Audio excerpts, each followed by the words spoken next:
I want to speak to you about and provide clarity on, because there have been some reports in the media, many of which are misleading and inaccurate.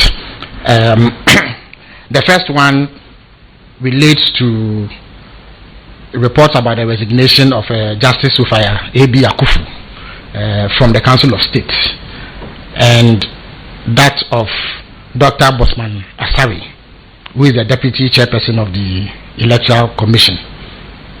The second one relates to publication of the list of staff of the presidency, which was submitted to Parliament by the President sometime earlier this year.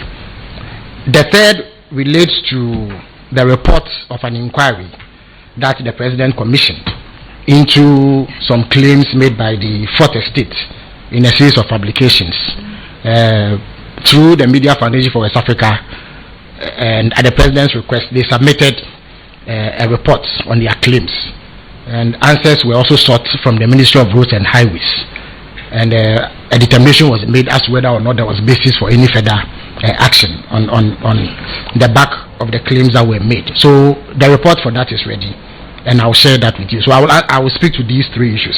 Now, the first issue relating to reports of the resignation of Justice Sophia A.B. Akufu, I can confirm that indeed Justice Sophia A.B. Akufu has resigned from her position as a member of the Council of State. She submitted a letter in September 2025 to the President indicating her desire to resign. She did not disclose the reason for wanting to resign. When the President received the letter, he was required then to indicate his acceptance of the resignation, but at the behest of the Council of State, he had to hold on, because they said they wanted to engage Justice Sophia Akufu to see if there was some grievance that she had that was informing the resignation, and whether or not there was a way that it could be addressed. So they asked the President to hold on with the acceptance, but they got back and said that they had engaged, and as far as they were concerned, the resignation could be accepted. So the President has formally accepted her resignation, and she is no longer a member of the Council of State. The law is clear on what processes to undertake to replace her, and that is going on as we speak. So in due course, a replacement will be announced for Justice Sophia Akufu.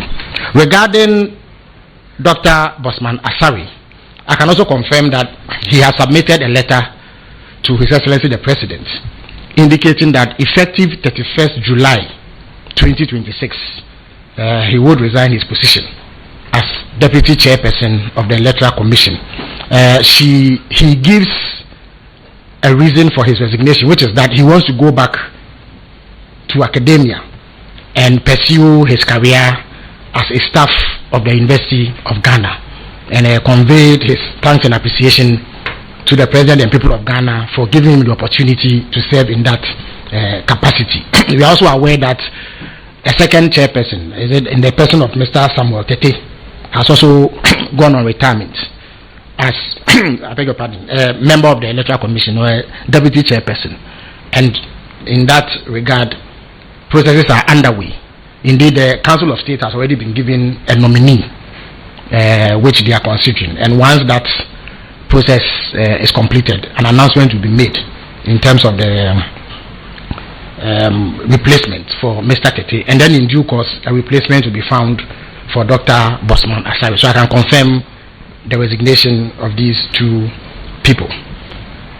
The second issue I want to raise has to do with the list of presidential staff. In fact, in the first quarter of this year, in compliance with the laws of Ghana, His Excellency the President presented a list of persons who work at the presidency, and the list has been published, so you are already aware of its content. There were 233 political appointees, and then 575 civil and public servants, making a total of 808. Indeed, President Mahama promised to slash down the number of political appointees and people who work at the presidency, the same way he promised to reduce the number of ministers and deputy ministers, and he's done exactly that.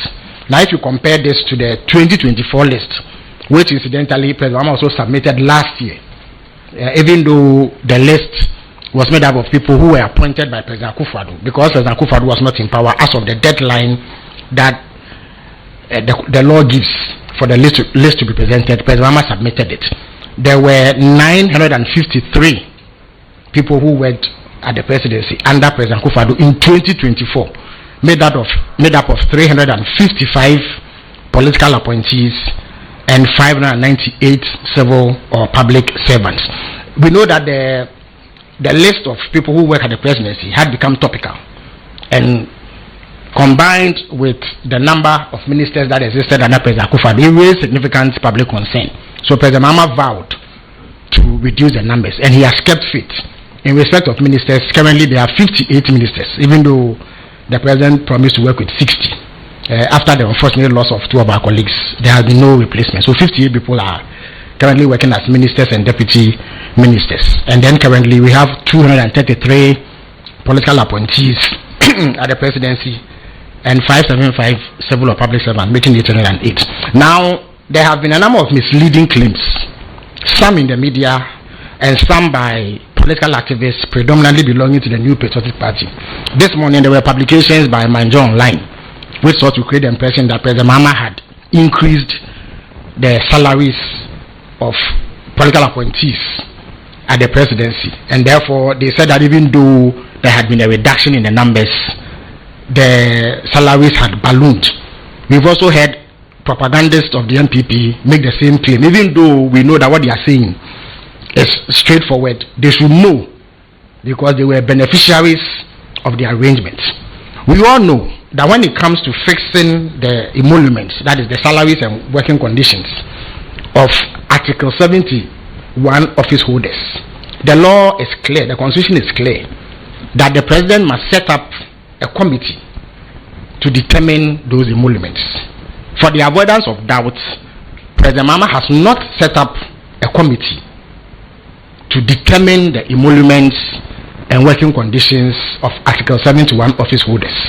So the salaries and conditions of Article 71 office holders who are working today under President Mahama were determined by the government that left office on 6th January 2025. This is well known, it is documented. All the NPP activists making those false claims know. Indeed, the law requires that when the committee finishes, the presidency must submit the recommendations made for the presidency to Parliament, or the executive to Parliament for approval, and then Parliament will also have the president approve the package for MPs.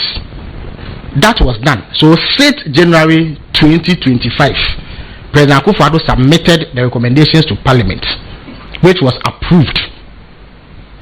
Now, because President Mahama, in compliance with the Constitution, has not set up a committee to determine the conditions of service or the salaries of people working under him, it is what we came to meet that we are taking. It is therefore illogical and blatantly false for anybody, especially members of the opposition, after having determined the conditions of service of Article 71 of office holders, to turn around and claim that President Mahama has increased the salaries and conditions of Article 71 office holders.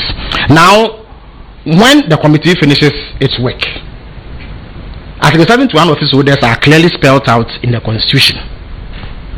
So we know the president himself, vice president, ministers, deputy ministers, MPs, and what have you.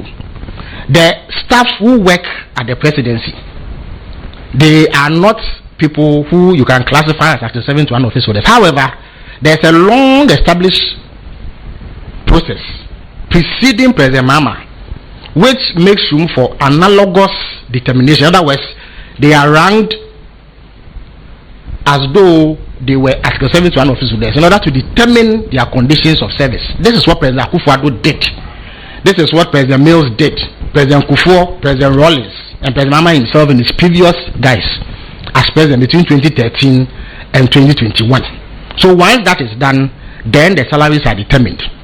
To determine the salaries, there's what we call award point. In other words, a grading that is used. So in 2013, for instance, and I have it here, I can show it to you. In 2013, when President Mahama became president, what had been determined before he left office is clearly stated from the chief of staff. The chief of staff, for instance, for purposes of determining his conditions of service, is placed below the Speaker of Parliament and above a cabinet minister who is also an MP. That is the ranking. I am a minister of state. I'm also an MP. So I am ranked above somebody who is a minister but not an MP. If the person is a cabinet minister and an MP, he is ranked above somebody who is a cabinet minister and not an MP. So senior presidential advisors are in terms of working conditions, are classified in the same group as cabinet ministers who are MPs. So you find that not all ministers take the same salaries. And this is a practice that has existed since we began operating this constitution.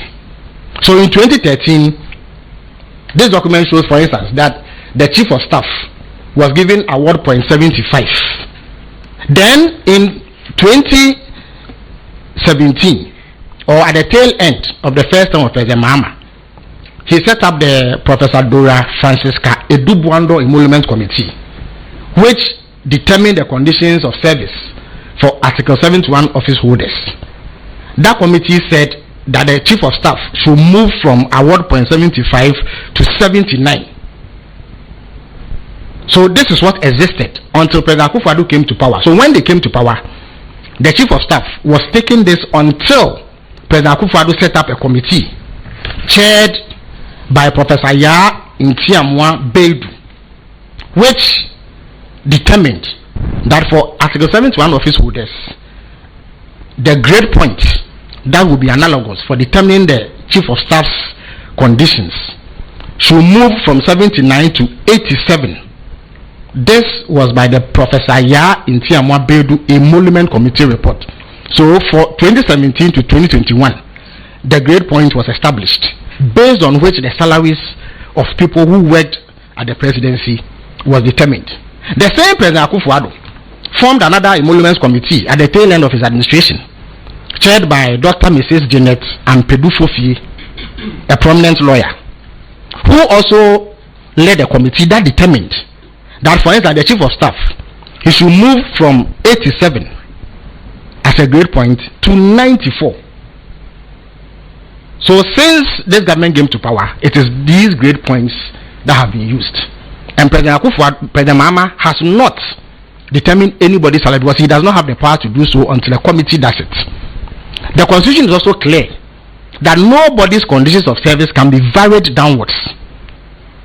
So President Mahama cannot on his own say that I have reduced the grade points that is used to determine the salary as determined by the constitutionally constituted committee that looked into it.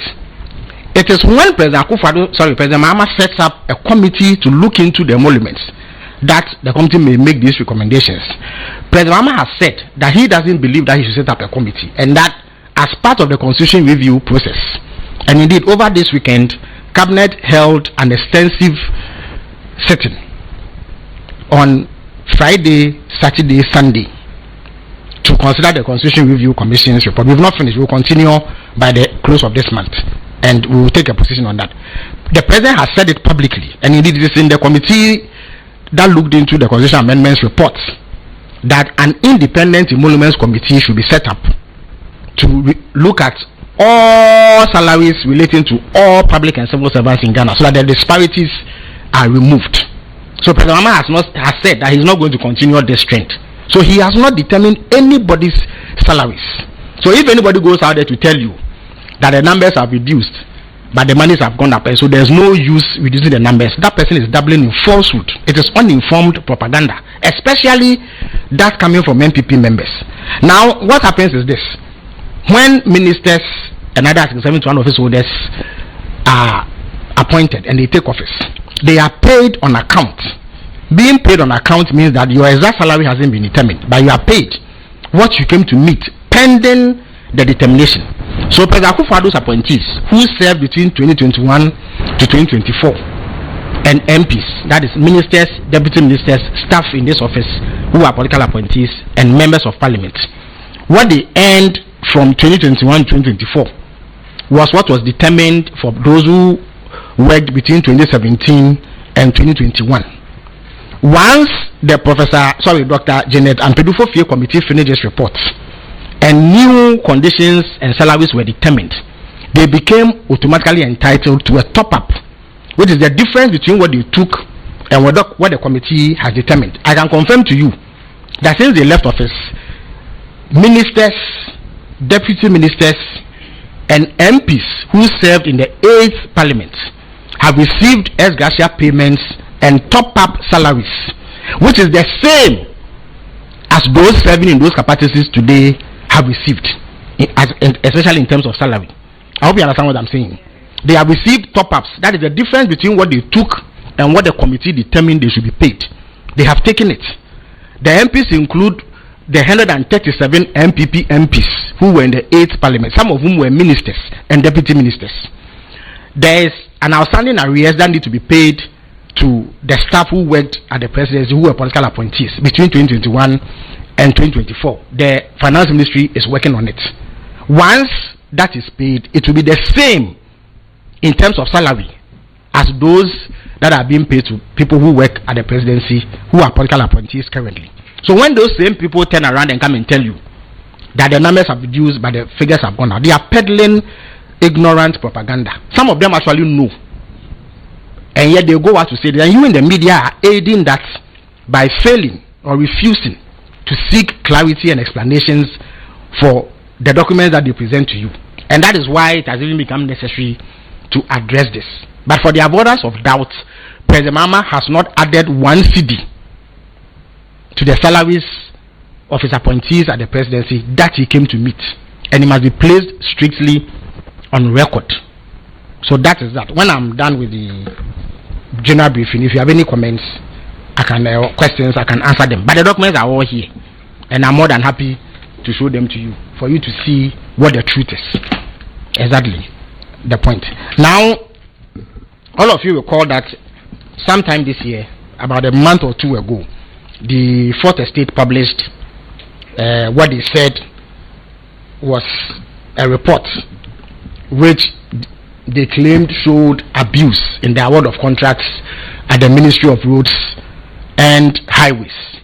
At an interaction with CSOs at the presidency earlier this year, the president asked that the Fourth Estate present the claims they are making formally to his office, so that he triggers a process to look into the claims and see whether there is merit in it, which would then require further remedial action.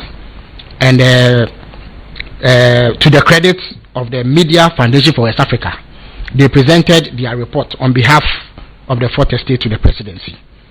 And once the president received it, he requested the senior presidential advisor on governmental affairs to do a preliminary assessment of the claims and take a response from the Ministry of Roads and Highways and look to see whether there is basis for any further action. The senior presidential advisor looked into it and has submitted her report to the president. It's a 72-page report. Now, in the interest of transparency and accountability, that report will be published. But just so that we put the matters in proper context, I am going to read to you highlights of the report and government's position on same, so that we are all clear about where things are. So the presidency received a report dated 1st April 2026 from the Media Foundation for West Africa on publications by the Fourth Estate regarding claims of abuse of the single sourcing procurement process in the award of contracts under the Big Push initiative. On April 2nd, 2026, His Excellency the President John Mahama referred the matter to the Senior Presidential Advisor on Governmental Affairs, Dr. Valerie Sawyer. The President tasked the advisor with investigating the allegations to establish their veracity and determining the appropriate course of action. The Media Foundation for West Africa report was forwarded by the Presidency to the Ministry of Roads and Highways on April 8th, 2026 for their response. The response was received at the Presidency on 21st April 2026. The final 72-page report was submitted to the President on May 22nd, 2026. In the interest of transparency and true to our commitment to accountable governance, the full 72-page report will be published by close of day tomorrow. I would, however, proceed to give a summary of the key findings in the report and government's position, which directly address the substance of the Fourth Estate's claims. Now, the first item relates to the details of the Big Push projects. Now, the title of the Fourth Estate publication was The Sole Source Factory, which was a reference to the Ministry of Roads and Highways. This description immediately conveys the impression that the predominant mode of contracting at the Ministry of Roads and Highways was through single-sourced contracts. It was imperative, therefore, that this be investigated to ascertain its veracity. Now, after a careful assessment of all the facts backed by documentary evidence, the report established that 1,441 project contracts have been awarded by the Ministry of Roads and Highways under the current John Mahama administration, with the following breakdown. The Ghana Highways Authority has awarded 405 road contracts. The Department of Feeder Roads has awarded 896. There are 23 legacy projects. In other words, these are projects that this government inherited, which have been reworked for various reasons. Then there's the consolidated projects, also known as Big Push projects, which are 63 in number that have been awarded. And then there's the main Big Push projects, which number 54. Out of a total of 1,441 projects, 1,301 were awarded through open or competitive tendering.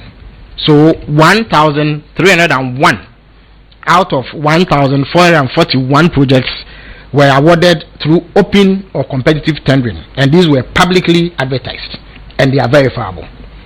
The remaining 140 were awarded under the Big Push initiative. Out of the 140 Big Push projects, 66 were awarded by a single source procurement method. 51 were awarded by restrictive tendering, and 23 were ongoing projects inherited from the previous government that had already been awarded on single source basis and absorbed under the Big Push initiative. The foregoing therefore reveals that 1,301 out of 1,441 contracts, representing 90.28% of road contracts under this government, were awarded through the open competitive tendering process. 90.28%. Only 4.58% of the total 1,441 road contracts awarded by the Ministry of Roads and Highways in 2025 and 2026 were awarded through the single sourcing process.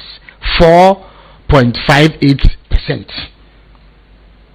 Under the Big Push initiative, which is only one component of the total work being done by the Ministry of Roads and Highways, less than half, exactly 47.14% out of the 140, were awarded through the single sourcing process. Now, the implementing agencies of the Ministry of Roads and Highways obtained Public Procurement Authority board approval to award specific Big Push projects via single sourcing or restricted tendering. The implementing agencies for the above projects are the Ghana Highway Authority, the Department of Urban Roads, and the Department of Feeder Roads. The Ghana Highway Authority obtained approvals from the PPA board for 72 Big Push projects. Out of these 72 projects, 51 were procured through single sourcing and 21 through restricted tendering. The Department of Urban Roads obtained approval from the PPA board for 16 Big Push projects. Out of these 16 projects, 11 were procured through single sourcing and 5 through restricted tendering. The Department of Feeder Roads obtained approvals from the PPA board for 29 Big Push projects. Out of the 29, 4 were procured through single sourcing and 25 through restricted tendering. As indicated earlier, there were 23 legacy projects which were already awarded on single source basis by the previous government that were absorbed into the big push. Now, commitment authorization was obtained from the Ministry of Finance for 136 projects, but one project is yet to be awarded. The total number of projects awarded, therefore, is 135. At the end of the procurement stage, some projects were broken down into separate lots. These awards created 5 additional award records, thus increasing the total number of awarded projects from 135 to 140 without breaching the commitment authorization ceiling. The evidence above clearly shows that single sourcing was not the primary mechanism for General Ministry of Roads and Highways contracts, and therefore any claim that that ministry had become a sole source factory cannot be sustained on the basis of verifiable evidence. Because if only 4.something% of road projects were awarded through sole sourcing, it cannot be said that there is a ministry that predominantly does sole sourcing. Now, justification for the use of single source for 47.14% of big push contracts. The 2024 NDC manifesto and subsequent proclamations by His Excellency the President and the Minister for Roads and Highways have shown that the Big Push initiative was designed as a rapid or accelerated program to resolve severe problems with critical roads and create jobs while boosting growth. The goal clearly is to create infrastructure development at an expanded pace, not the normal pace associated with such developments. The report found that the ministry's decision to single source 47.14% of the big push contracts was informed by urgent and compelling national considerations and primarily guided by the following strategic factors. 1. Accelerated infrastructure delivery, a core vision to rapidly scale and modernize the national road network. Procurement efficiency, comparative timeline analysis indicating that alternative bidding processes would introduce significant delays, which will only serve to exacerbate the suffering of people living in communities with these roads. Public and National Security Agency, heightened public outcry regarding severe road degradation, which pose direct national security vulnerabilities in critical corridors. Fiscal risk mitigation, the pressing need to hedge against market inflation and preventable project cost escalations. Given these extraordinary operational requirements, the statistical context for the program must be evaluated objectively. The single source framework was applied to 47.14% of the 140 specialized big push contracts. Crucially, this subset represents a mere 4.58% of the total 1,441 road sector contracts awarded by the Ministry of Roads and Highways. This demonstrates that competitive tendering remained the ministry's overwhelming baseline norm. Consequently, the data and basis for adopting the single source procedure refutes any claim that the Ministry of Roads and Highways acted in total disregard of the President's directive on fiscal prudence, or that it violated the executive pledge to treat single sourcing strictly as a controlled exception. The report therefore concludes that Ministry of Roads and Highways did not breach any procurement laws by using the single source procurement process prescribed in the Public Procurement Act 2003, that is Act 663 as amended. The ministry followed the procedure required by law in awarding the big push contracts. Full stop. Neither did they abuse the single source process in the files of President John Mahamat's commitment to relegate single sourced projects to an exception rather than the norm. Now, the Media Foundation for West Africa, and by extension the Fourth Estate, also said that there were contradictory project figures, and the report also evaluated this claim against the information provided by the Ministry of Roads and Highways. Now, another claim contained in the Media Foundation for West Africa's report was that there were disparities in project figures they put out and the figures quoted by the ministry. The report concludes that seeming disparity may be due to a focus on the source of funding. The Ministry of Roads and Highways has various sources of funding for their infrastructure projects, including the Consolidated Fund, the Road Fund, bilateral and multilateral funds, as well as donor funding. The Big Push Fund was established by the Ministry of Finance in 2025 to provide dedicated financing for large-scale infrastructure projects. The fund's primary purpose is to accommodate the significant capital requirements of the big push projects, which will otherwise create a fiscal imbalance within the ministry's existing budgetary framework. Funding for the 140 big push projects is split between the big push fund and the consolidated fund, focusing on infrastructure projects funded exclusively via the big push fund creates an inaccurate picture of the reality on the ground. There were also claims in respect of the Dodo Pepeso in Kwanta Road. On the inconsistency of figures put out about the Dodo Pepeso in Kwanta Road, the report found that the Ministry of Finance letter dated July 11, 2025, which communicated the grant of commitment authorization for the rehabilitation of the Dodo Pepeso in Kwanta Road, which is a 46-kilometer road, indicated that the estimated cost was 684,000,000 and 1,621.50 Ghana cedis. 684,000,000 and 1,621 Ghana cedis. That was the certified contract sum as contained in the commitment authorization for the road. A letter from the Ghana Highways Authority dated 31st December 2025 clearly stated that the estimated cost for the rehabilitation of the Dodo Pepeso in Kwanta Road was 683,902,257.69 Ghana cedis, which was lower than the amount in the commitment authorization.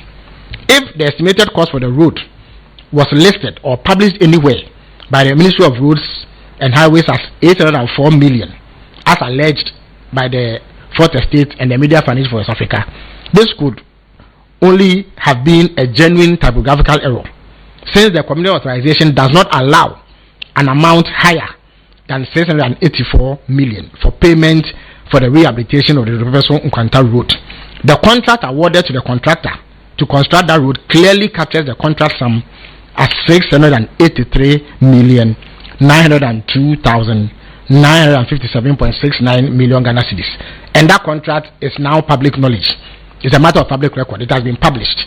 The contract that the ministry awarded states this as the figure. So if any other figure appears anywhere and not in the contract, this is clearly an error which cannot form the subject of any serious inquiry. Beyond a genuine error in stating the figure in a list of projects they published, this does not raise any issue of impropriety whatsoever. The amount of money that the government of Ghana is bound to pay the contractor for the execution of that project is captured in the contract. No other figure will suffice. So it's important that we don't raise red herrings when the issues are very, very clear. Now there's an issue involving a company called Growth 82 Global Limited. The Media Foundation for West Africa also alleged in their reports in reference to Growth 82 Global Limited and the rehabilitation of the Dodo Pepeso Kwanta Road project that the letter W was omitted by the ministry in the word growth, making it growth to avoid public scrutiny. Again, it's important. Whilst scrutiny and anti-corruption and public accountability are extremely important and we should demand same, it's important that we don't raise red herrings. The contractor for a project cannot be hidden. When you go to the project site, the contractor has a signboard bearing his name. He is also working on the project, so every Tom, Dick and Harry knows which contractor is executing the project. So in a communication from the ministry, if they omit the letter W, it does not conceal the contractor, and we do not sincerely believe that this should have formed the basis for a request for an inquiry. The omission of a letter W does not convey any impression whatsoever of any act of impropriety, and so the report found that this was a red herring and nothing more. The report finds that the letter W was indeed left out of the spelling of growth in the letter from the Ghana Highways Authority to the PPA dated September 19, 2025, and on the ministry's website. However, while the company's name was misspelled in the initial correspondence from the Ghana Highways Authority to PPA, there was no evidence to back the allegation that this was a deliberate attempt to avoid public scrutiny. And as I've said, how can anybody hire a contractor who is visibly undertaking a road project on a road? It is not possible. Kamla, if you went to the site today, the project signboard gives you the details. So the claim that somebody omitted a letter W to avoid scrutiny is most unfortunate and amounts to a red herring at the very best. It is also unclear how a contractor awarded a contract which is being executed publicly in the full glare of all who plied that road can be concealed to avoid scrutiny. The Ministry of Roads and Highways has been advised to correct the mistake on this website and insert the letter W to reflect the correct spelling of the company's name, and this has been done subsequently. So if you went there, you will see growth clearly spelled. Unqualified contractors. Now, on the allegation that the contract for the Dodo Pepeso Nkwanta Road rehabilitation was awarded in December 2025 to a company incorporated in January 2025, which means that the contract was awarded 11 months after incorporation and that the company is not classified as an A1B1 contractor. Evidence adduced show that the company awarded the Dodo Pepeso Nkwanta Road, Messrs. Growth 82 Global Limited, is classified as an A1B1 contractor with certificate classification number 0009780. Evidence shows that the company Growth 82 Global Limited was registered on August 18, 2020, received A3B3 certificate on September 6, 2024, and received A2B2 certificate on March 19, 2025, and received A1B1 certificate on August 14, 2025. The contract in question was assigned on 31st December 2025. Commencement of works on February 12, 2026, and actual commencement on March 16, 2026. Enquiries reveal that the contractor had fully mobilized to site, completed 3 site camps on the project corridor, and has started fixing the bad sections on the corridor. The report further notes that the Dodo Pepeso Nkwanta contract was awarded through restricted tendering and not through sole sourcing. 5 companies were evaluated and 1 was selected to do the job. On allegations that documents received on 3 feeder road contracts show that some companies presented documents that ordinarily should raise eligibility issues. That is, Build Managers Limited indicated in its net clearance certificate that it had only 1 worker. Sanam Ghana Limited indicated it had 4 workers. These are the allegations made by the Media Foundation for South Africa on behalf of the 4th Estate. Enquiries reveal that 1. Build Managers Limited SNID certificate clearance listed 20 workers as of January 2025 with certificate number 2020-1157525003. Sanam Ghana Limited SNID clearance certificate lists 25 workers as of April 2022.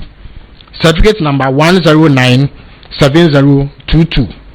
Sanam Ghana Limited SNID clearance certificate as of April 2026. Certificate number 20140023126002 indicates that it has 26 workers.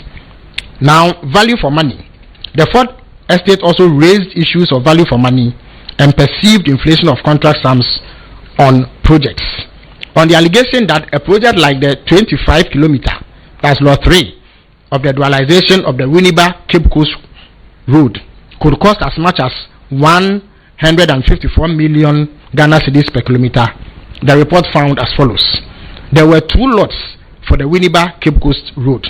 The first lot, which is 24 kilometers, has a PPA estimated cost of 1,878,011,148 Ghana cedis. The second lot, which is 25 kilometers, has a PPA estimated cost of 3,859,581,302.93 Ghana cedis. The explanation proffered for the higher cost per kilometer of the second lot is that the 2 projects have different scopes of work, even though they are almost the same in length. So the same length, but different scope of works.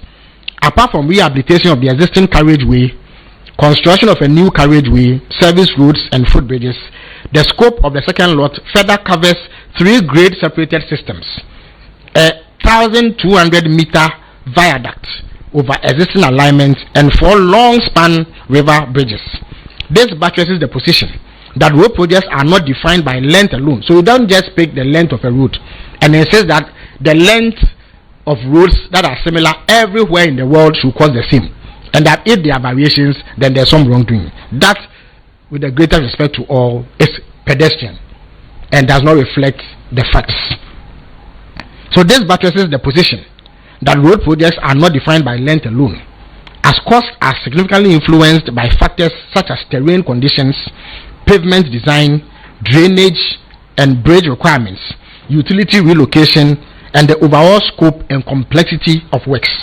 It has also been suggested by the Fourth Estate that the construction of Dodo Pepeso Nkwanta will cost more than the original works done, and that the original works done and inaugurated in 2016, and that there was something untoward about this. In other words, the new contract for the Dodo Pepeso road is higher than the cost of fixing that road in 2016, and so the Fourth Estate and the Media Foundation for West Africa say that this in and of itself shows that there is some wrongdoing. It has also been suggested that the road was asphalted, and President Mahama praised the quality of work done when inaugurating the road in 2016, and that this gave credence to the claims of inflation. You see, for the avoidance of doubt, the road that was done on the Dodo Pepeso Nkwanta stretch and inaugurated in 2016 was not an asphalted road. It was a double bituminous ceiling, which to the untrained eye appeared as asphalt, but it was not asphalt.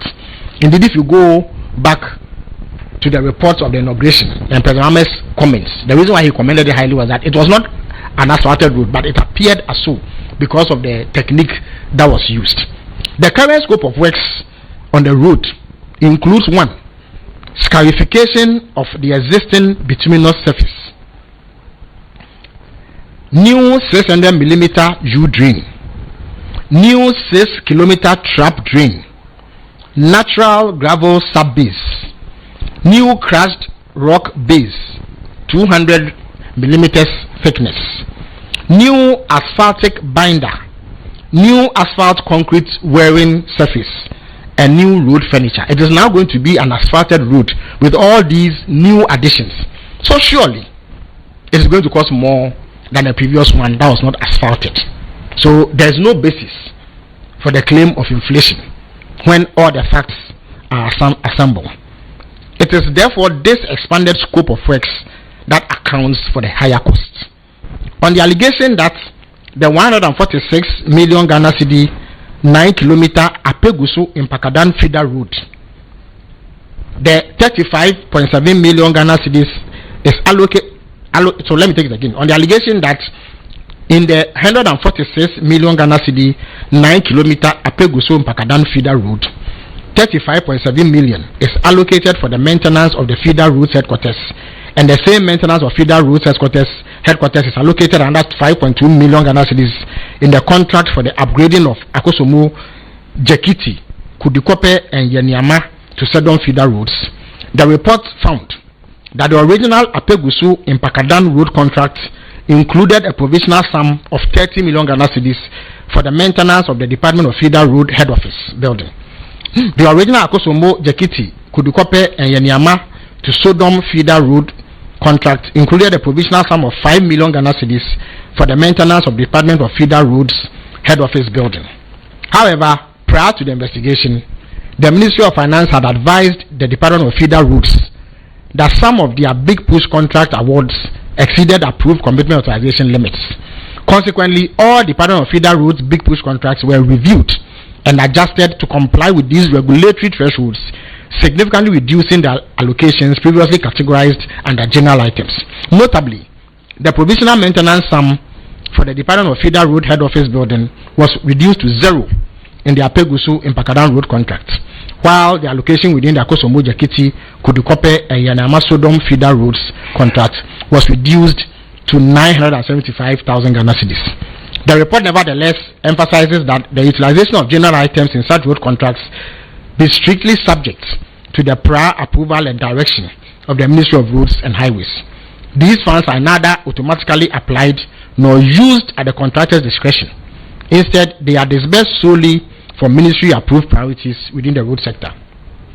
Consequently, while provision is made in the budget for general items, the Department of Feeder Roads cannot access them without explicit Ministry of Roads and Highways authorization, and every single expenditure request undergoes strict vetting processes. On the allegation that in another feeder road contract, 3 cross-country vehicles and 2 pickup vehicles are to be procured, the report indicates that the allegation was not backed with any details of the actual road contract being referred to. On the allegation that even though the Media Foundation for West Africa did not have copies of the Big Push contracts, reliable sources at Ministry of Roads and Highways had said that amounts allocated for vehicles and other general items in bigger contracts are totally absurd. The report indicates that the allegation was not backed with any information on who the reliable sources at the ministry are and what bigger contracts have absurd amounts allocated for vehicles and general items. On the allegation that while the data indicates different contractors have been awarded contracts through single sourcing, in multiple instances, some individuals own multiple companies that have been awarded contracts. The report indicates that the allegation was not backed with examples of contractors or contracts. On the allegation that the minister indicated that some of the contracts were put into lots to allow multiple contractors to be assigned to ensure competition and efficiency, but some of these road projects put into lots were given to the same contractors. The report indicates that the lots of the 4 projects listed in the allegation had indeed been given to 4 contractors, namely Kumasi Outer Ring Road, Lot 1, Lot 2, and Lot 3. All 3 lots were awarded to Arab Contractors Ghana Limited. Sunyani Outer Ring Road, Lot 1 and Lot 2 were awarded to Kofi Job Company Limited, and the dualization of Winneba Cape Coast Road, Lot 2 and Lot 3, both lots were awarded to MA and Constant Company Limited. Upgrading of Saboba Cheponi Road, Lot 1 and Lot 2 were awarded to Fuzak Company Limited. However, the contention that awarding multiple lots to a single contractor escalates costs, since the contractor will bill separately for general items and preliminaries, such as site camps for supervision on each lot instead of consolidating them, is flawed. This logic implies that diversifying contractors across lots will reduce expenditures. If different lots are assigned to different contractors, those independent entities will not share or subsidize each other's preliminaries and general costs. In other words, the claim is that if you break roads into different lots and award them to the same contractor, the cost will go up because their general items will not be the same. That claim is flawed, because if you give it to different contractors too, their general items will not be the same. In fact, they are even unlikely to speak to each other because they will operate separately. So that claim is completely false. It is flawed and has no basis. Consequently, the allegation that single contractor multi-lot awards artificially inflate project cost does not hold. Furthermore, awarding 2 contiguous lots to one contractor does not merge them into a single operational stretch. The contractor is legally and contractually obliged to execute works concurrently across both lots, which typically requires distinct personnel and machinery fleets. Ultimately, only contractors with proven high-tier capacity are entrusted with simultaneous multi-lot execution. Now, recommendations. After these findings, the Senior Presidential Advisor makes recommendations to further improve the processes governing the awards of government contracts. Based on the above, the report made the following recommendation to improve transparency, governance, and financial management in the award of road contracts. 1.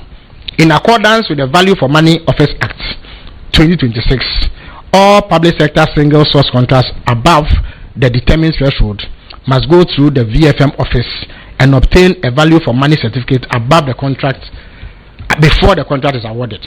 Number 2, all public sector single source contracts above the determined threshold must be submitted for cabinet approval before the contract is awarded. 3. Legislation intended to tighten the discretion surrounding the award of single source contracts should be accelerated and concluded urgently by the Ministry of Finance and the Ministry of Justice and Attorney General. 4. Procurement entities must, within specified time frames, publish all approved single source contracts comprehensive financial valuations, and verified ultimate beneficial owners on the centralized open government e-procurement portal. On the value for money office, the recently enacted value for money office framework presents an important opportunity to strengthen pre-award scrutiny, accountability, and public confidence in Ghana's procurement system. The act was passed on 26 March 2026 to provide technical oversight and ensure that major government expenditure and projects deliver maximum benefit for public funds, especially focusing on economy, efficiency, and effectiveness. It was assented to by President John Mahama on May 11, 2026. While the Public Procurement Authority ensures procedural and legal compliance with the Public Procurement Act, the Value for Money Office provides technical and financial scrutiny. The Value for Money Office is mandated to ensure a value for money certificate before any public sector contract above a certain monetary threshold is awarded. It will also conduct rigorous value for money assessments of government programs and projects to verify that they are economically justified. Sections 29 2A, 31 and 32 contain provisions about monetary thresholds to be prescribed by legislative instrument or executive instrument. The monetary thresholds outlined in the interim executive instrument or legislative instrument above will be applicable to single source contract awards. The report, however, acknowledges that even though integrating the Value for Money Office Act may introduce an additional layer of administrative oversight that could decelerate the accelerated Big Push agenda, the mechanism remains vital for guaranteeing fiscal transparency. The report therefore advises that to safeguard progress, the Value for Money Office must avoid creating artificial operational bottlenecks or bureaucratic hurdles. The pre-approval process must remain exceptionally rigorous without becoming inefficient, ensuring that the primary justification for single sourcing expedited project delivery within critical timelines is not compromised. On legislative reform, President John Mahama, in the 2026 State of the Nation address, promised to bring legislation to Parliament to tighten procurement processes by allowing resort to single source procurement method only in exceptional circumstances.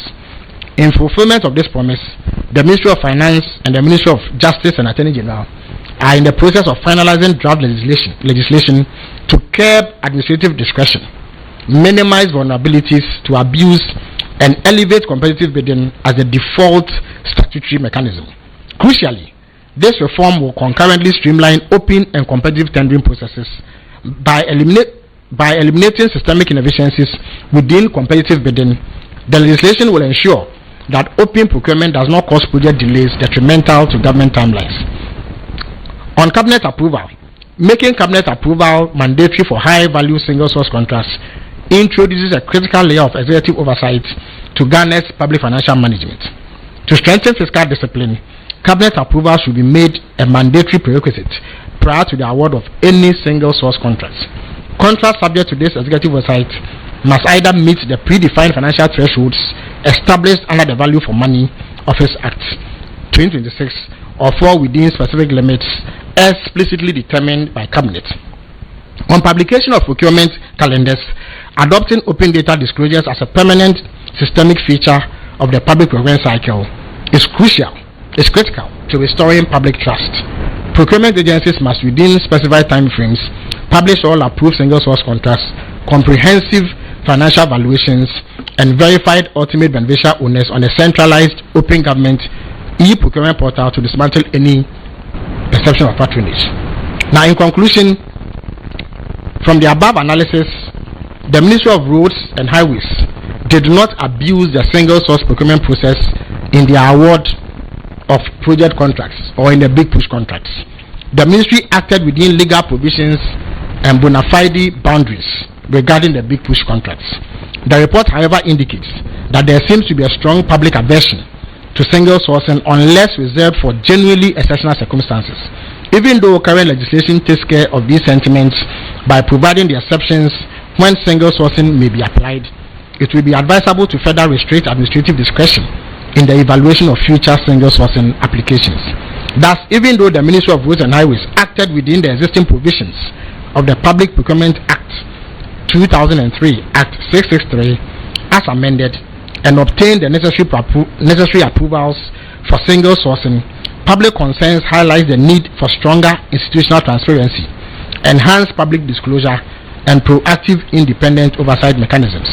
The report recognized the transparency efforts demonstrated by the Fourth Estate and the Media Foundation for West Africa as serving as an essential role in fostering public accountability and bringing procurement data to national attention. In other words, government highly values the efforts made by the Fourth Estate and the Media Foundation for West Africa to shed light on some of these matters, to hold government to account and ensure that there is further transparency in what government does with the resources of the people. And we thank them dearly for that effort. We also acknowledge their roles in unearthing some wrongdoing, especially in the national service case and other exposés that they've been doing over the years. We hope to continue to partner them going forward to address any gaps that may exist in public accountability. The report concurrently recognized the commitment of the Ministry of Roads and Highways to executing the Big Push agenda, which reflects a clear imperative to accelerate infrastructure development, stimulate job creation, and drive economic growth. The report concludes by stating that the Public Procurement Authority Board, the Value for Money Office, and Cabinet must function in tandem to ensure that accelerated national infrastructure initiatives such as the Big Push agenda are executed with optimal financial scrutiny and structural integrity. So, in the absence of any other evidence to the contrary, the President has accepted this report and wants the recommendations made for improvements in the administration of public procurement to be carried out. But beyond that, no further action is required, as the evidence that has been put forward shows. Thank you very much. If you have any question on the three issues that I've raised, I will take them now. Yes, as usual, the microphone is positioned, so the same rubric applies. Good afternoon. Yes. My name is Kester, I write for the Daily Graphic. I want to find out, did the former Chief Justice, who is a member of the Council of State, did she resign last year or this year? Would like to have some clarification on it. Also, yes. Right. Also, the compensation of staffers. Yeah. Based on the Joy FM research they did, are you debunking the research they've done, or we are saying that it doesn't explain the real situation? Because what they're saying is that the amount of money compensation that's given to staffers has increased over the years. So they give, I don't have the figures of head, but it's increased between 2023 and 2025. Which of them are you debunking? And the last one is on the Big Push. Some of the contracts had some timelines. And when we went around doing the checks, some of them were very critical on the fact that we're going to finish on time and all of that. Which was the state of the roads, especially the ones that were supposed to be finished, I think in 2 years or so. What's the state of those roads? Thank you. Thank you very much. Yeah, so you've asked three questions, so I will answer them. The former Chief Justice, Justice Ufa A.B. Akufu, submitted her resignation letter in September of 2025. But that didn't end it. The President needed to accept it before it took effect. And as I explained earlier, once the Council of State became aware of this, they requested the President to hold on with either an acceptance or rejection, so that they engaged their colleague to find out if there was any basis for some rapprochement, to find out what the issues were. They go back to the President to indicate that they had done the engagement and that they didn't think that there was any bad blood that accounted for it, so the President could go ahead. So it is on that basis that the President was then able to accept the resignation. So the resignation at least was communicated in September 2025. Now on the Joy FM report, I've had cause to engage the editorial team at Joy FM, and I've indicated that the report they did was unnecessary because it created an impression that there was no benefit in reducing the numbers. That's essentially what they sought to convey. And I told them that had they gotten in touch with government, they would have appreciated the facts. You see, somebody can give you documents. The documents themselves don't tell the actual picture. First of all, it is absolutely factual that the reduction has saved monies. The President, this President, John Mahama, has no hand in what the people he has appointed now earn. It was determined by somebody What it means is that those who left office, their final salaries and conditions of service is what is being taken now. You understand me?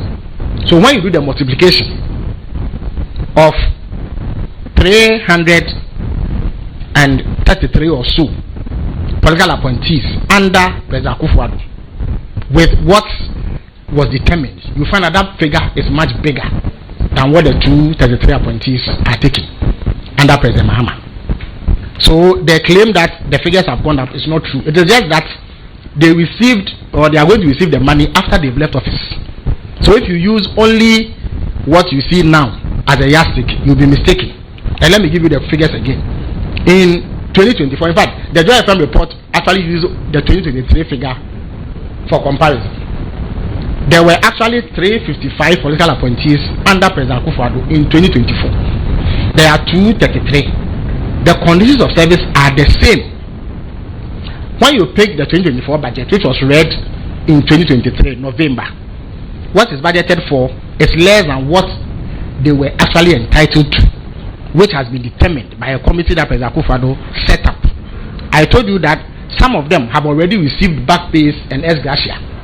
If you add that amount to what they received before leaving office, it is bigger than what President Mahama's appointees are receiving. It was the same amount. But the report created the impression then that there is no need for a reduction. That reduction has saved money running into millions. Mind you, the conditions of service are not just limited to salaries. Accommodation, vehicles. Since President Mahama came, we have not bought new vehicles. Most appointees under him in this house are using their own vehicles, including Shamima, my deputy. He hasn't bought new vehicles. So he has saved the need to buy new vehicles if he had appointed more people. And then to give them accommodation and other perks, plus their salaries. So the salaries being taken by 233 people is certainly less than that taken by 355 people. But if you go and use dated documents that were relevant in 2024, for analysis being carried out now, you'll be mistaken. And that's why I've had cause to criticize my Joy Online report. That if they had gotten in touch with government, they won't put it out. They appear to have mirrored claims being made by MPP propagandists, some of whom were beneficiaries of the salaries that have been determined. Ministers under the MPP, MPs under the MPP have received back pay, which is a top-up of what they received before they left power, which amounts to the same thing in terms of the conditions as what the appointees and Apelama are receiving. But because of the reduced numbers, the total figures are lower. When the finance minister did his budget, it included, when they talk about compensation, it also includes ex gratia and arrears owed to people. So you don't just take the figure and splash it. So for the avoidance of doubt, let me repeat it. It is false that President's appointees are receiving more now, even though they are fewer. It is not true. There is an outstanding arrears for appointees and President who served in this house, the presidency, which will be paid. Indeed, I have been in touch with the finance ministry. They are processing it. Once it is paid, you will see that the figures are much bigger. When it comes to ministers, at the point they had 124 ministers. Before they left, I think they had close to 80 ministers, if I'm not mistaken. That is if you add deputy ministers to ministers. What those people took as their final salaries is what ministers and the President Mahama are taking. So logically, if we are taking the same amount, when 58 people take the same amount, it cannot be more than when 80 people take the same amount. So there's no logic or truth to what the MPP propagandists are saying. And certainly, my Joy Online report was flawed. I don't want to ascribe any ill motive to it. It is just that they need to do better in terms of cross-checking information before they go to press. That is all. So we are debunking the figures and the rationale and the thinking behind it. As for the progress of roads, there's significant progress around the country. Of course, the Minister for Roads and Transport himself has gone around the country to inspect progress, and where there have been shortfalls, he has confronted contractors directly. Indeed, only last week or so, there was a report of him having cancelled one contract given to a contractor because of delays, and he has indicated that he will continue to do that until the desired outcomes are achieved. Yes. Oh, of course, he will come again. He will come to the accountability series again and he will spell out the details of these matters. Thank you. Yes, are there any other questions? So, Minister, I want to find out from you. You said the former CJ resigned in September 2025. She turned in a letter in September. Okay. That letter had to be, the resignation had to be accepted by the president. Yes, well understood. Yes. Well understood. But in your presentation, you mentioned that the reasons are not known. Yes, but given the period with which he has resigned, I mean, it's almost 9 months, and Council of State engaged her. We believe that in the interest of transparency and accountability, the Council of State would have communicated back to the President or the Presidency what could have been the reason why the former CG resigned from the Council. Is it the case that the reasons is in bad taste, or you are just engaged in a cover-up to, save the image of the government? Secondly, I also want to find out from you, tied into the same thing, who replaces her? Is it former CJ Justice Tokono or Justice Enimiabua, or the government intends to fall back on former CJ Justice George Unawood? My last question will be about the fact that you mentioned the current number of ministers stands at 58 instead of 60. Ghanaians, after the Christmas and New Year celebration, were anticipating that President Mahama will announce a new defense minister and a new environment minister.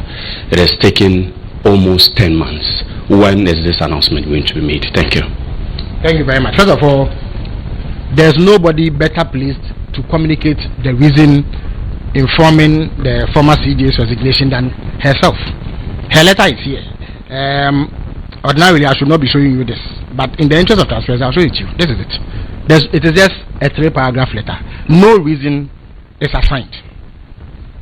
And I doubt if the Council of State itself is seized with capacity to disclose the reason. They have not brought the President any reason. What they have told the President is that they've engaged there and they find that there's really no bad blood or no untoward motive for the resignation. We do know that the former CJ is involved in other courses. She is an active member of the IEA now, and she is particularly strong on the extractive sector.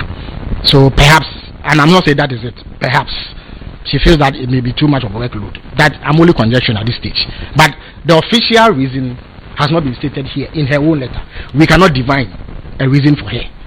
And that is the reason why I've showed you this, just in the name of transparency. That's all. So there's no basis for a cover-up whatsoever. As to who replaces her, I've indicated that the processes are ongoing.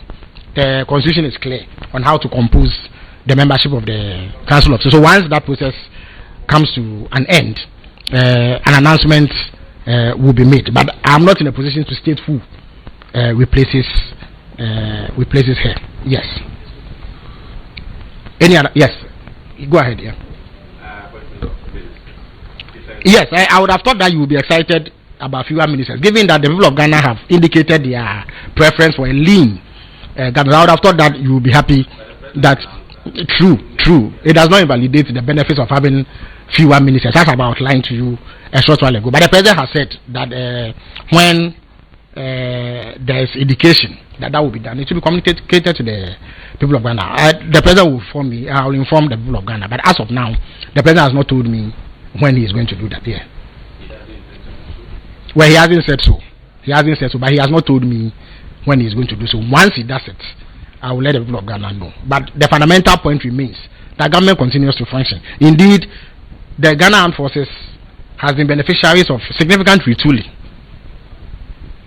They received some equipment in recent times. So I would argue that they are actually in a much better position now than they were before. So if things are going well, then you begin to question whether or not there's no wisdom in having fewer people running government than having more people. But when the president is ready to make the announcement, I'll be more than happy to convey it. And I'm sure you'll be one of the first persons to know, given that you work at the presidency for your station, GH1 TV. Yes. Tessa, okay. All right. Sure. Go ahead. Yeah.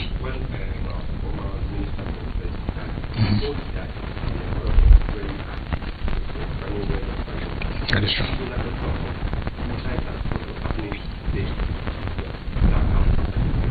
I'm not sure about the blackout, but the point is that government agencies convey information when they deem it necessary. The Deputy Minister for Defense, Honorable Boja Jemfi, has been very active. Indeed, only 2 days ago, he posted an update about the Afari Military Hospital.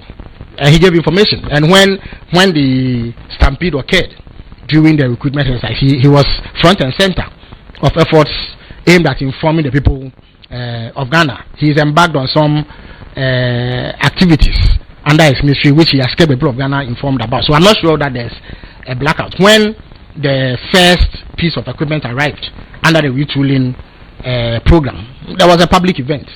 It was led by the acting defense minister, the Honorable Kaselato Force, and the president himself was at hand to receive the equipment and hand it over to the armed force. So I'm not sure where the claim about the blackout is coming from. If they have nothing to communicate, they cannot communicate. They communicate only when there is something to communicate. And I can assure you that if there is anything that is deemed important for the information of the people of Ghana, it will be put out. They have a very active public affairs section, one of the most active in the public service. And therefore, I'm sure that any information that you need, to the extent that it is not classified or is not considered a national security matter, you should be able to have access to it. Yes. Absolutely. So I'm not. So I'm surprised then that you are speaking about a blackout.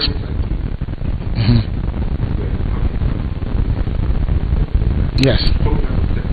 Yes.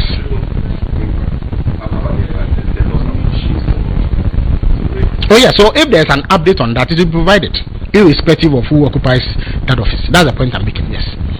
Yes. Kester. Max. Yes. Yes, go ahead, please. Hello? Okay. Maxwell Ababa from Joy FM Joy News. My first question is about the Chief Justice. You mentioned that there's been a lot of conjecture. Indeed, I've come across social media rumors. There's a lot of things happening within the social media grapevine, with some suggesting that the Chief Justice resigned possibly because of the removal. The former Chief Justice resigned as a result of the removal of the former Chief Justice Gertrude Tokono. Now, they make this claim because on social media, when the article 146... Who on social media, please? Social media. Social media is not an entity, it's not a personality. Who? But there are people on social media. Okay. There are people on social media. Right. When the Go ahead. when the Article 146 process was triggered, right? The former Chief Justice Sofa Akufo made comments suggesting that the Chief Justice then, Gertrude Tokono, was being, she was being treated like an ant, being killed with a sledgehammer. She said they were creating mountains out of a molehill. And also looking at the circumstances and the timing of her resignation, because the Chief Justice, Gertrude Tokono, was removed on the 1st of September. And you're disclosing to us that her resignation came in September. Is it mere coincidence? Is it far-fetched for social media grapevine to suggest that she be resigned as a result of the removal of the Chief Justice, the former Chief Justice? Well, Max, clearly, let me answer this. You come back. Okay. You are clearly engaging in conjecture. Here is a woman's letter. And the former Chief Justice has a reputation for being outspoken and highly principled. When she disagreed with the DDEP program, firing away the most obnoxious economic policy implemented by any Ghanaian government, she went on public manifestations. She demonstrated. Surely, if she resigned as a result of that, she would have stated same, or she would have found some means to let you know. So in the absence of that, I think that it is most unfair to ascribe motives to her when she herself has not communicated same. Government, as far as I know, as a matter of record, has not received any communication from her in respect of resignations based on the matters that you raise. So we can only speak to what is on record and what we know. What I know, and I've shared with you, is that she didn't state that anywhere in a resignation letter. So I'm surprised that... So you think it's far-fetched for people to make those claims? For me, it is far-fetched. As we speak, she has not said anything. We cannot divine a reason for her. And as I've said, she's not somebody known to be reticent in terms of speaking her mind and letting the public know what she feels about any particular issue. And she hasn't said anything in respect of that relating to her resignation. Okay. She has not even commented on her resignation, as far as I know. So we cannot accept conjecture on social media as the fact. The fact on record is that she hasn't stated a reason. Yes. Okay, thank you. Second question, and it's a clarification being sought by the author behind the publication on myjournalonline.com. The publication you referenced. Well, how about taking that clarification before going to press? So, is that not standard practice? So I have, because you made a point, at the risk of belaboring maybe some of the responses that you've given already, it gives a trend of compensation costs at the presidency from 2023 to 2025, and in 2023 there's a table here which shows the compensation cost at 125 million. In 2024 it shows 153 million, and then in 2025 it gives 100 million, and then in 2026 it gives 248 million. So the question is, what is accounting for the change from 2025 100 million and then 2026 to 248 million? Is it because as a result of an implementation of maybe compensation package from the previous regime? What really is accounting for this? I've spoken to that. I've explained it. Your own figures bear out the fact. Why did the numbers increase from the figure you mentioned in 2023 in 2024? In 2025 it was 100 million, which was smaller than what was earned in 2024. The reason is simple. As of the end of 2024, the emoluments committee set up by President Akufo-Addo, and I've given you the name of the person who chaired it, a distinguished legal practitioner called Dr. Mrs. Janet Ampedu-Fofie. She chaired a committee that determined the conditions of service, including salaries of appointees under President Akufo-Addo. The 2024 budget did not capture this work. That budget was read in November 2023. They couldn't have known what the committee would recommend. After the committee recommended this, I'm telling you that appointees and President Akufo-Addo have been given a top-up, a difference between what they took, which amounts to that 125 you speak about, and what the committee had determined. Logic, common sense would indicate clearly that the amount they took is higher than what is in the budget, because at the time the budget was being prepared, their conditions had not been determined. That is why I make the point about your colleagues at Manjo Online getting in touch with government for clarity. You don't just take figures and run with them without appreciating the context. No MPP propagandists can say that they took less than we are taking. If you base your argument solely on the 2024 budget estimates, you are not dabbling in honest analysis, because everybody knows that in the final analysis they took more than that. Let me repeat it. Ministers under the MPP, MPs of the 8th Parliament have all received, in addition to their ex gratia, top up of their salaries. How did that top up arise?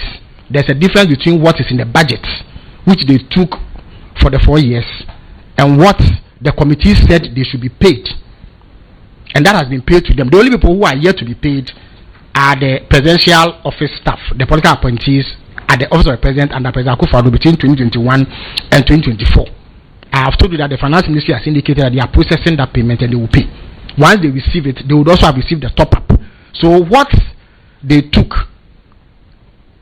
with respect to their positions is the same things that people who work under President Mahama are taking in the same position. So logically, President Mahama's payments will be lower, except that for convenient propaganda purposes, they leave out this. This is a very important document. It was taken to Parliament on 6th January 2025. I can share the approval with you, and they know it. Anybody who disregards that is not being honest, is being mischievous, is peddling falsehood. And I don't expect members of the media to fall into it. I'm not saying that it was done intentionally. There was a flaw in the approach, which is that when they got the documents, they did not contact government for an explanation. That is all. If you had done that, as you have done today, this wouldn't have arisen. That's all that there is to it.